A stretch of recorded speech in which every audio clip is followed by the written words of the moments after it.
সিকিমকে বিদায় জানিয়ে আমরা পৌঁছে গেছিলাম দার্জিলিংয়ে, আর তার পরের দিন ভোরবেলা ঘুম থেকে উঠেই বেরিয়ে পড়েছি সাইট সিনের উদ্দেশ্যে। দার্জিলিংয়ে কিন্তু সাইট সিন করার জন্য একটু সকাল সকাল ঘুম থেকে উঠতেই হবে, একটু কষ্টকর হলেও বেশ মনোরম। তো প্রথমেই আমরা চলে এলাম টাইগার হিলে, আর এইখানে প্রাণ ভরে সূর্য উদয় দেখলাম।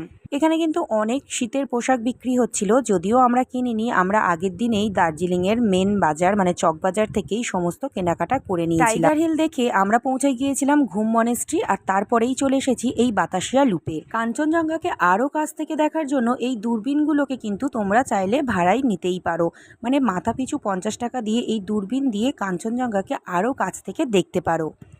এই সমস্ত জায়গাগুলো দেখার পরে আমরা আবার রুমে চলে এসে একটু ফ্রেশ হয়ে ব্রেকফাস্ট করে তারপরে আবার বেরিয়ে পড়েছিলাম চা বাগান দেখার উদ্দেশ্যে। আর এখানে এসেও চা বাগান দেখলাম খুব সুন্দর করে। তারপরে গেলাম চিড়িয়াখানায়, আর চিড়িয়াখানাতে এসে আমার ছেলে তো ভীষণ খুশি।